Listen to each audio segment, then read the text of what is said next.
Hello, ladies and gentlemen. Welcome back to Starcastic Remarks. And alongside James, I am your gracious host, Ryan Chambers. Thank you to DraftKings Sportsbook, as always, for being our sponsor. That promo code there is THPN. Once again, promo code THPN. The Dallas Stars get a win tonight, James, 6-1 over the Brady Tkachuk and Ottawa Senators. How are you feeling after this game here tonight? Yeah, that game looked like it was going to be a tight one, and then just boom, exploded. So it's kind of a fun one to watch when you're expecting a close one, and then your team just blows them out of the water. Well, we're going to jump into everything here tonight and kind of break things down for you. But before we get there, if you are here for the first time, please consider clicking like and subscribe and hit that notification bell. We are so stinking close to 1,000 subscribers. That is like a huge mark for a YouTube channel. We would really, really appreciate it if you would click like and subscribe. We're so close to hitting that 4-digit mark, and we've been steadily climbing over the years, and we've seen a shot up since the beginning of the playoffs last year. So please continue telling your friends, anyone else who can, to subscribe. And I've got a couple of things to say before we get into the episode here tonight, though, James. It was very interesting how I took this game in. So I told you before we jumped on air, but I had my own game at 7:30, which is why we're doing this so late here at 9:30 local time here. But I watched the first period. I listened to the second period and caught up on the highlights once I got to Farmers Branch. And then I listened to the third period literally while I'm playing my own game. I'm not joking. I had my phone on the bench, and even when I was doing my shifts, I was listening to the Stars game, and I was very validated in doing so because we were able to go up 6-1 on the Sens after a 3-1 lead going into the second intermission. So, what's your initial reaction from this game, James? How are you feeling? Good, bad, whatever. Well, it's kind of mixed feelings, right? Especially with Bichsel going down in that game. You just get Lyubushkin back, and I heard that. I didn't know that was happening until I tuned in, and I'm like, oh, great. We got another defenseman back. Finally, some help. And as soon as one comes in, another one goes right back out. So it's a real tough year for the Dallas Stars defensemen, isn't it? Some of the comments over here are live in the chat. Talus Lizzie saying, destroyed the Sens, but at what cost? Rip Lian. Zachary Mitchell, here for a live show, first time in a while. He says, I read somewhere that his injury may not be as bad as it looked initially. And Natalie, very common person here in chat saying it sounds like from the comments on DLLS that Bish may just have a high ankle sprain. But to be honest with you, any kind of ankle sprain, anything is very tough. I've had one a long time ago. It was when I was a teenager, and honestly, those are almost just as bad as some. It sounds like a minor injury, but it could be a major thing in keeping him out of the lineup long term. Yeah, I mean, even if you're out for 3 weeks right now, you're missing like 12 games. So it's regardless of what the injury is, which we really don't know yet, it's going to hurt the Stars massively. But here's the positive thing about all of this, though, James, is that despite all of these injuries that the Stars have had, and they continue to, obviously bringing up Lian Bichsel's injury, they're playing with a third pairing of Kyle Capobianco and Ilya, or not, I think it's Ilya. I feel bad. I should know his first name. Ilya. Okay, I was right. Ilya Kolyachonok. That is a... Wait, Kolyachonok? Kolyachonok wasn't in the game. Lyubushkin was in the game. Or Lyubushkin, sorry. Yeah. Sorry. See, you're confusing me. I know, I'm all bamboozled. Sorry. Anyways, despite having Kolyachonok, and I'm saying this right now for a reason, Kolyachonok and Capobianco in the lineup before Lyubushkin came back in, they played decently enough to rack up enough minutes and where the Stars could lean heavily upon their top four. And their top four has included Lian Bichsel for the last half dozen games, ever since Harley and Bish, not Bichsel, but Boosh, Bish and Boosh. That should be a pairing. That'd be awesome. Anyway, they've kind of held up their end of the bargain, and I'm not worried because it really seems like the systems that have been in place that Glenn Gulutzen has tried to get this team to buy into, we're finally starting to see it, James. And that's why I don't feel all that worried about, Bichsel leaving the lineup and Kolyachonok probably playing in the next game on Tuesday. I'm not worried because I've seen Kolyachonok play, and he's been good enough to be able to handle some minutes, and the Stars have been, I would say, successful. They're on a 10-1-1 in their last 12 or something like that, is if I remember correctly. That's ridiculous. And they're still not climbing. Yeah, and they're still not climbing, and they're still not first in their own division. That just goes to show you how good the Colorado Avalanche are playing right now. But I'm not trying to ignore the negative and try to spin it with the positive, but it's true. It's just a fact that the Stars have been very good about overcoming injuries this year, and that's something that the Colorado Avalanche haven't really had to deal with a whole lot this year. I mean, to be completely honest, they haven't had to deal with a whole bunch of injuries other than maybe Brindley. I think their hotshot little rookie that made the team this year, he's had an injury, but other than that, there hasn't been anything major that the Avalanche have had to deal with. The Stars have faced a lot of adversity when it has come to injuries. Yeah, I think the really big step up has been Capobianco. I mean, the first probably 3 or 4 games, he really didn't look that great. I mean, he looked like an AHL call up, but since then, I mean, he has been really impressive, especially on the power play. He's really gotten comfortable, and you can tell it in his game too. And he's doing things that I've never seen before. I'm sure Chris could talk for hours on him with this. He sees him all the time in the AHL, but he really is the offensive defenseman that everyone calls him. And I'm glad you brought that up, James, because the biggest thing I've seen from him is it looks like he's gotten more comfortable. Like, remember last year he had that 1 game call up and he was just flat out terrible. And it's because he was scared to make mistakes. And no offense to you, Trey Taylor, or any of the other defensemen down in Texas, but I mean, there wasn't really anybody else. So Kyle Capobianco didn't have to worry about someone coming up and taking his spot because there's literally nobody else right now. And especially the last two games, I think I went off on Kyle Capobianco on Friday and how well that he played. He was, I think I picked him as my biggest winner because I wasn't sure if I was going to be able to ever do that again. But he has been able to effectively move the puck out of his own zone. He does make some mistakes, but that's with any other defenseman. I mean, even Miro, Heiskanen, and Lindell make their mistake every once in a while. And I think, James, I've been very happy to see that he has been on the power play, because that saves Lian Bichsel from having to play that, or Lindell, or, I mean, God forbid, Petrovic. No offense to Petrovic, but as good as he's been, he is not that guy. On the power play is where he's really made his money, and he's starting to show why he's a perfect depth defenseman for this team moving forward. So I'm excited. I'm excited that he's starting to get some confidence in how he's playing. And honestly, looking forward into the next couple of games with the Bichsel injury, I expect us to lean more on Capobianco right now than Ilya Lyubushkin, because Lyubushkin just got back. I mean, he did not look great in the game. You could tell he just got back. But, I mean, Capobianco got up to 17 minutes tonight with the Bichsel injury. That's the most he's played in the NHL. And he looked good during it, too. I don't think he looked out of place at all. So I really think we're going to lean on him a little more.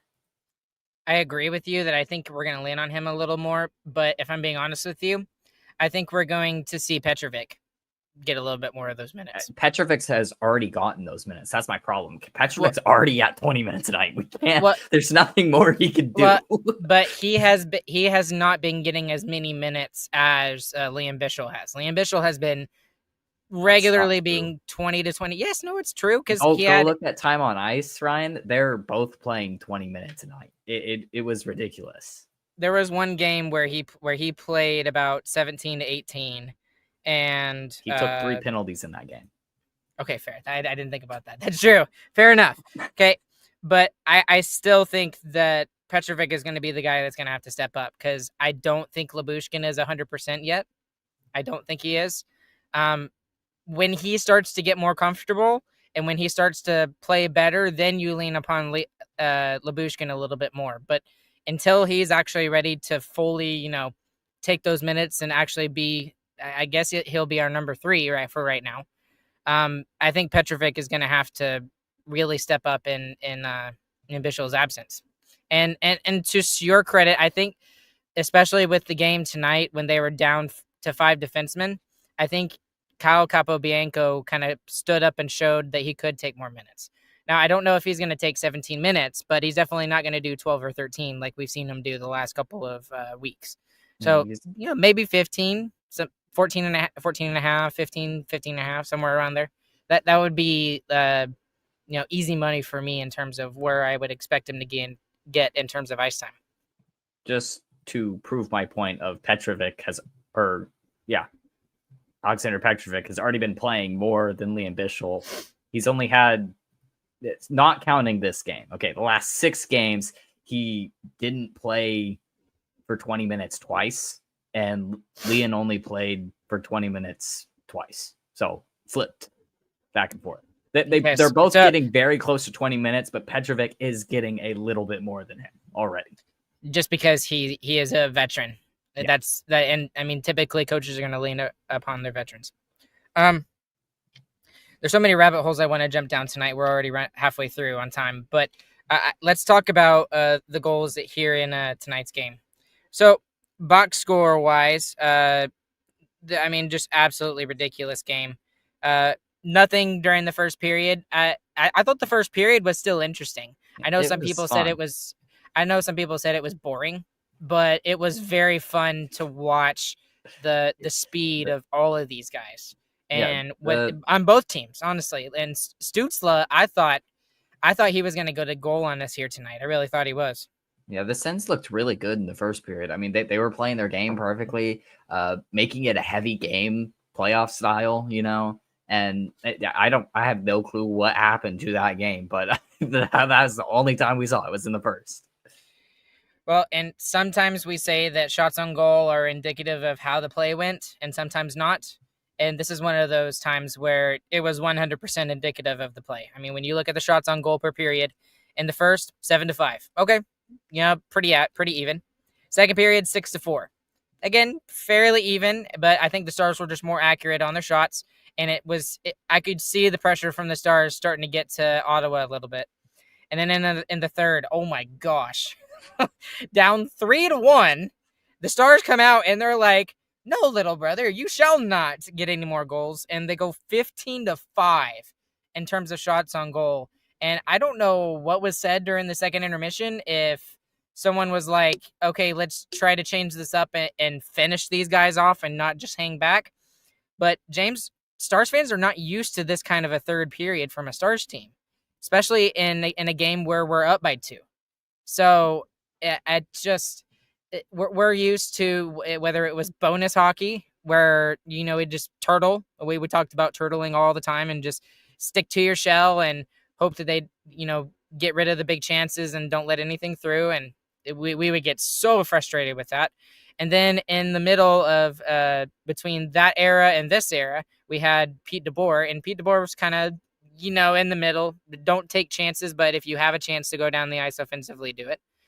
But my goodness, this was it was so nice for me to hear, but to see this team do exactly that in the third period. Just take charge and show everyone why that they're one of the best teams in the NHL right now. Yeah, and it helped that the Stars really frustrated them in that third period. I mean, the Sens started taking stupid penalties late in it, and that's really what ran up the score and the shots as well. They were just playing real solid, not giving the Senators any space, and also being able to forecheck hard and not letting the Senators out of their own zone. Even it was just honestly that might be the worst period the Senators have ever played. Well, it was pretty rough, but I'm trying to figure out who had this quote, but I think it was Glenn Gulutzen, but I should have looked it up. But okay. Anyways, okay. Well, here's what he said. This was the quote during the post game conference, and I think it sums up perfectly how we can feel about this game. Probably our most complete game of the year. First, right off the bat, and you could say 100%. The big four. Goaltending was great. Casey DeSmith was excellent when called upon. Power play was great. Thank you, Wyatt Johnston and Mikko Rantanen. PK was real solid. All of the defensemen that played, including Oscar Beck, Colin Blackwell, Rod Fox, the guys that don't get a lot of credit for that. And I thought our 5-on-5 play was probably the best of the year defensively. When you get those four things all working, it's hard to beat. I think even after we played Edmonton the first time here at home, I could see our team switch turning on. And now you're seeing everything come together. But, it's one night. The problem with the league is it's an everyday league. You've got to do it night after night.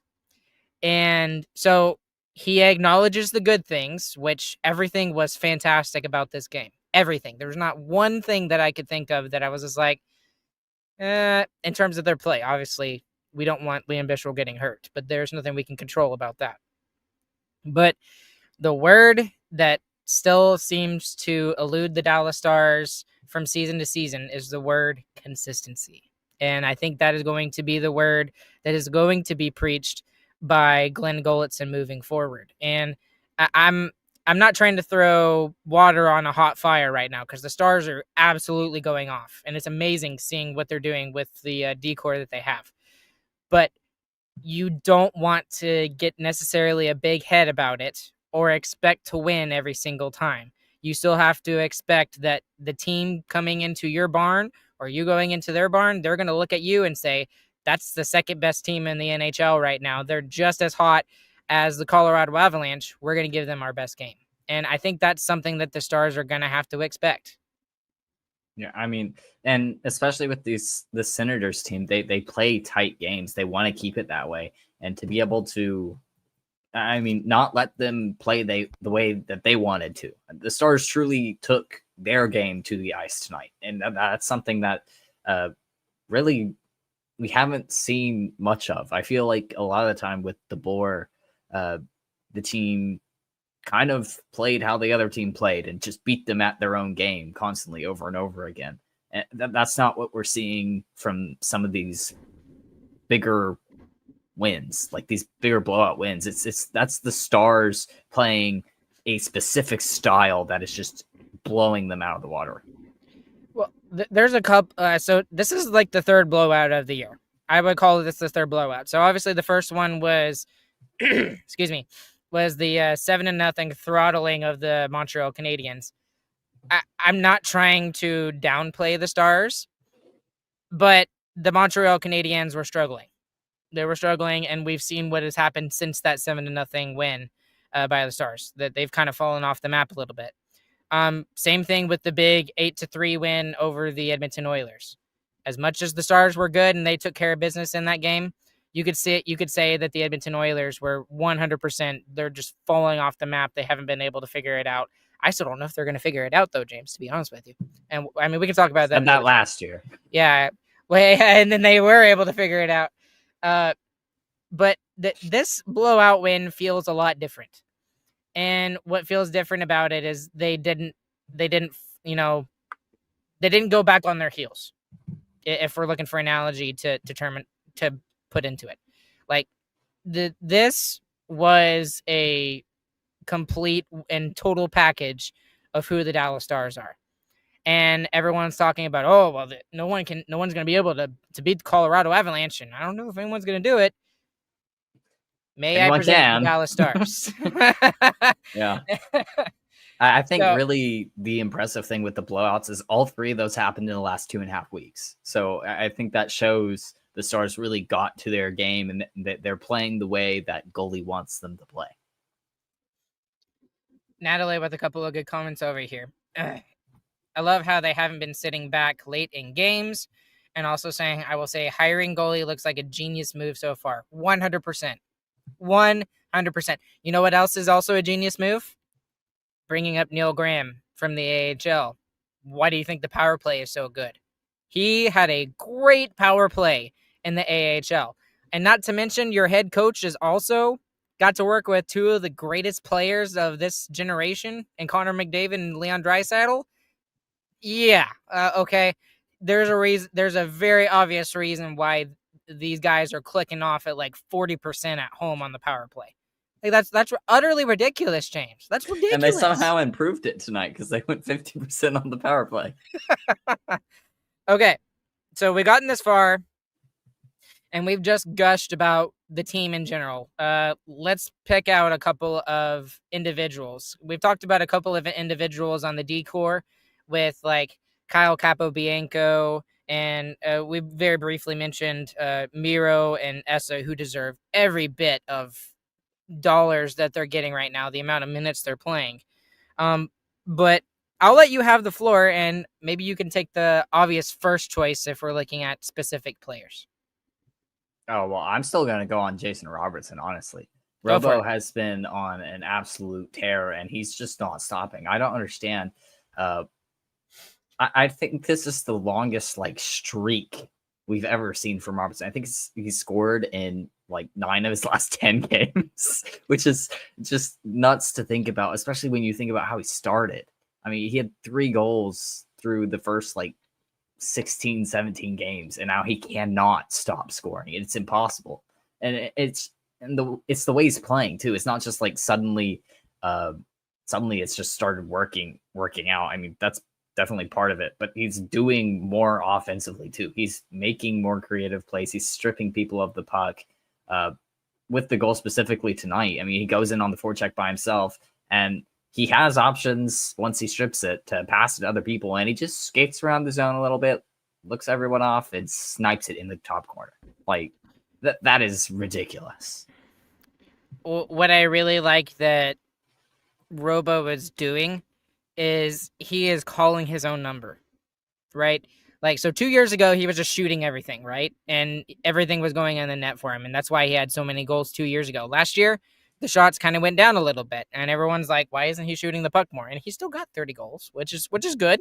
Still very good. Fair. But, like, dude, the only reason Alex Ovechkin has 900 goals is because he shoots the dang puck every time he gets the chance to. And Robo needs to do the same. And then, like, tonight is a perfect example of who Robertson is. It doesn't even look all that dangerous. It doesn't. And I mean, I know he's at the like top of the circle, kind of in the high slot-ish area and everything, and there's some traffic and everything. But there's lots of other players that they take that shot and it doesn't go in like that. For some reason, Robertson's wrister from just a little bit of distance, not from the point, but like, you know, we talked about this, like 10, 15 feet out, just seems to, it's like he's got it on like a string going straight into the net. And it seems to always miss the goalie. It throws the goalie off. I don't know how he does it. I don't know how he does it in the shootout either. He seems to always do it in the shootout as well. When he is when he is on and he's one of the most confident players in the NHL, he is one of the best players in the NHL. And in this month, nobody scored more goals than Jason Robertson. Not Alex Ovechkin, not Connor McDavid, not Steven Stamkos, not Austin Matthews. No, it was Jason Robertson, who, for some reason, is not being put on Team USA Olympic rosters. I don't get that. I don't get that. Yeah, I don't know. Projected rosters, I should say. Projected rosters from TSN. TSN, I'm calling you out. Don't know what you're talking about. Sorry, go ahead, James. If he's still doing this by December, it'd be a joke to not have him on the roster. But Jason Robertson's 5th in the league in points right now. And to your point about the shots, he has 109 shots already. We're in game 26. Do you know how many shots he had the entirety of last year? I'm going to say about 100. He had 211 shots last year. Oh. So he's already gotten over halfway to his total in just a fourth of the season.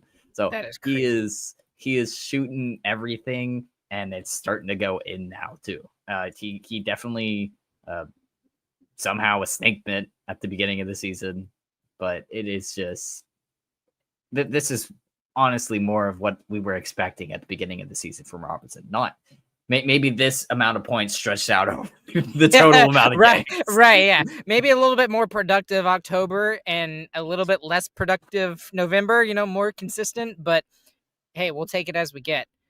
He ends with a goal and 2 assists tonight, +2, 18 minutes time on ice.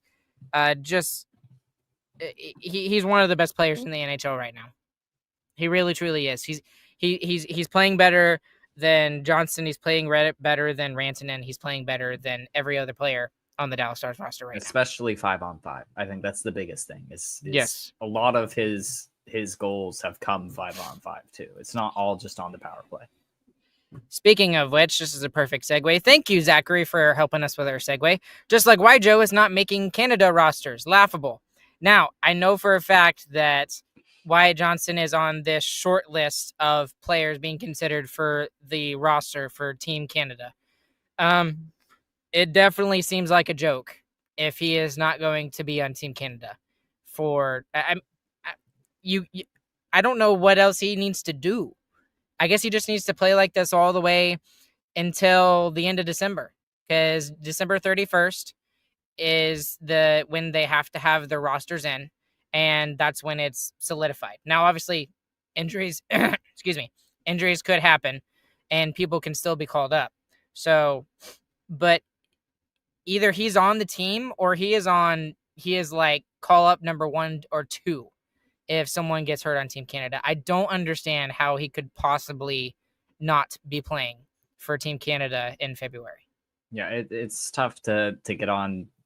I feel like it's tougher to get on the Canadian roster than it is the U.S. roster. That's not a hot take there, but especially him on the forward side, yes, 100%. Yeah, especially him being younger, it's tough. But I mean, if you want to talk about him not having enough experience, just look at his playoffs. I mean, he has like 100 playoff games already. So he is the new Mr. Game 7 young players. So I'd be shocked if they didn't take him. I think it'd be a mistake, but I can see why they would overlook him.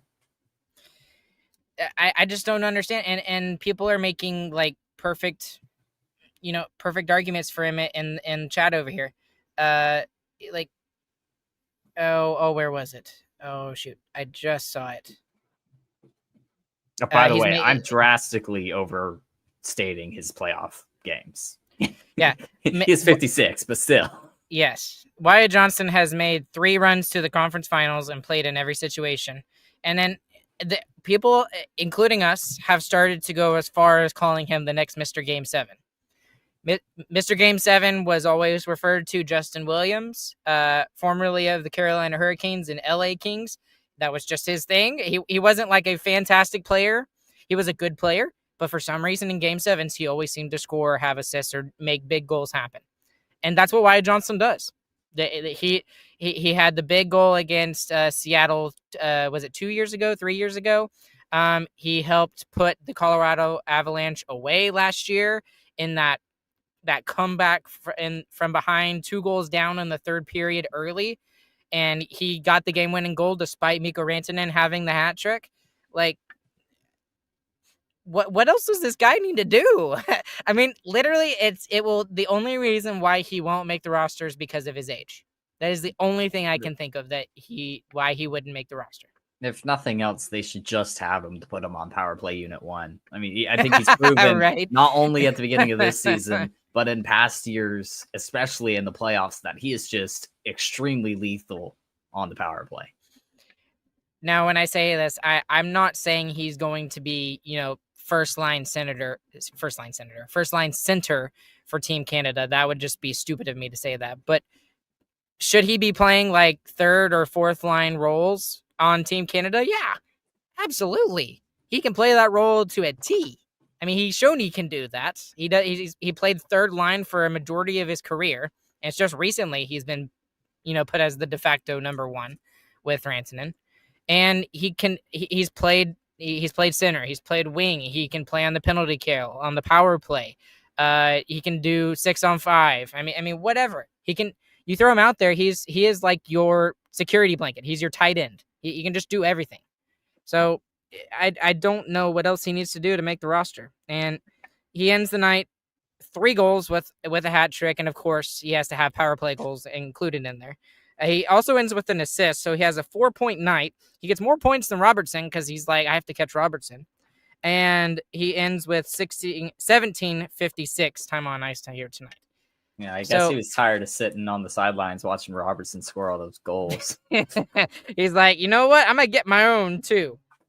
So, got to catch back up. They're tied at 16 goals apiece.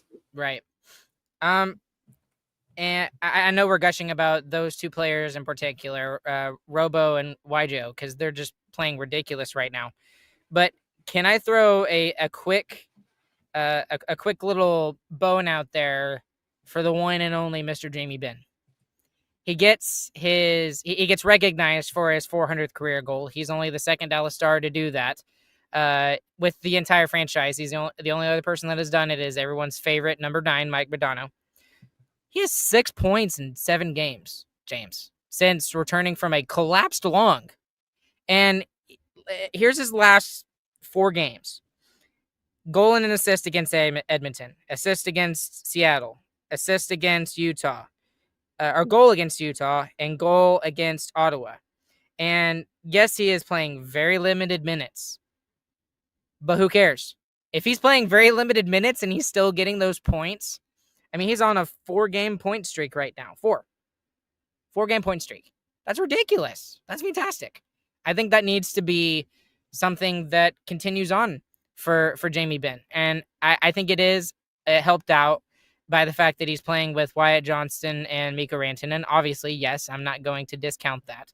But not everything is because of just those 2 guys. He is making things happen for those 2 guys. And he's kind of the gritty, kind of nasty, get down deep into the zone guy right now for those 2 guys. So he's like F1 right now. And those first 3 games that he was back, they instantly put him on that line. I think it's mostly just his chemistry with Wyatt is just still there. He's played with Wyatt his whole career, so it's no shock that those 2 have a connection. But he was working on that connection with Rantanen too. And these last 4 games, he's figured it out, truly. And you can tell with that line when those 3 step on the ice, they can score at the drop of a hat. And they weren't scoring 5-on-5 before. That is something else that is very important.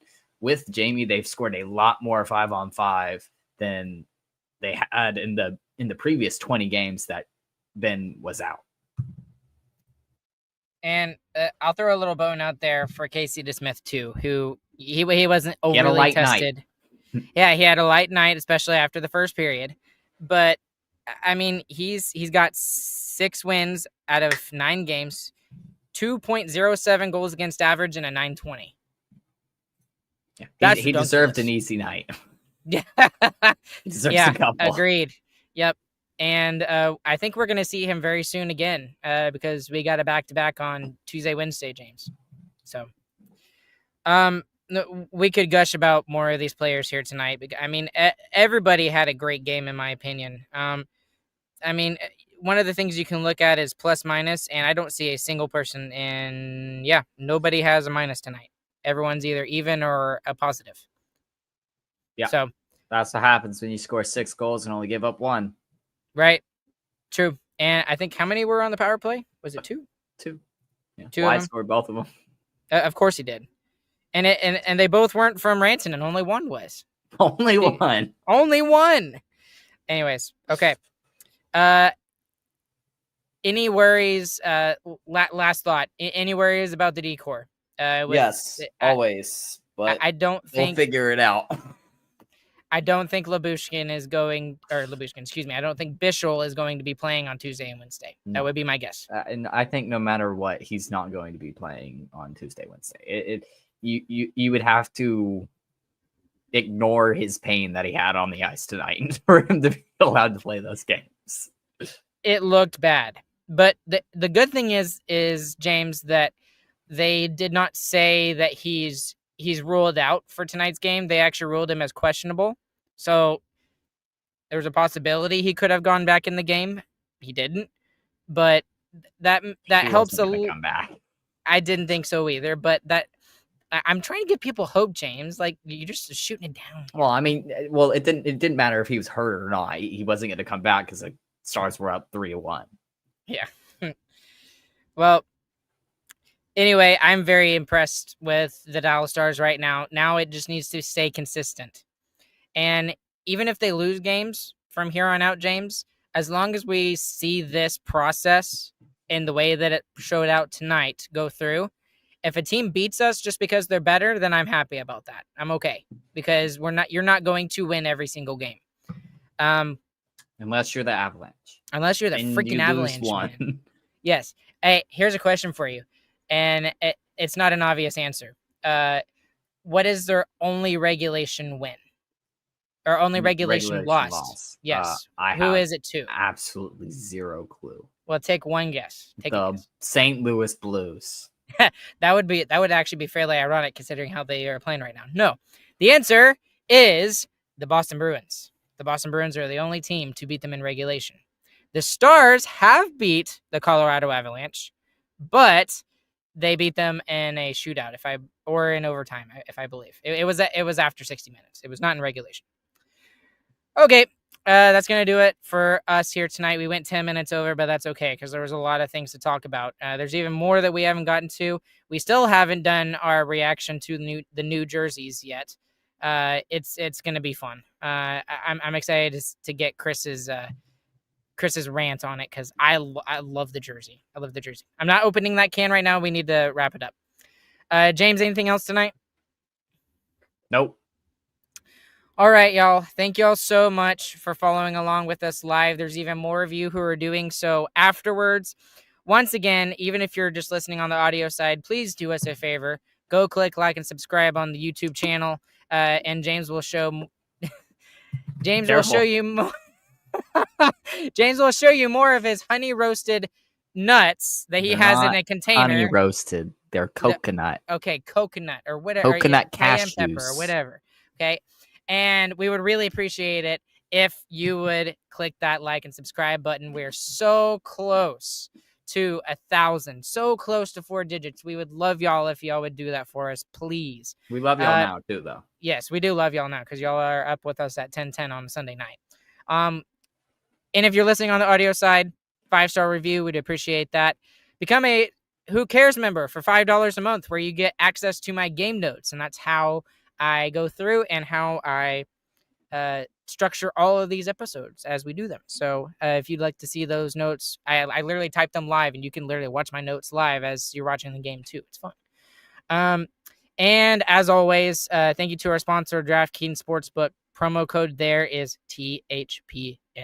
Alongside James, my name is Ryan. We will catch you guys on the flip side, and we hope you guys have a fantastic morning, afternoon, evening, whenever you guys are listening. James, since Chris is not here, can you do it for us, please? GG, boys.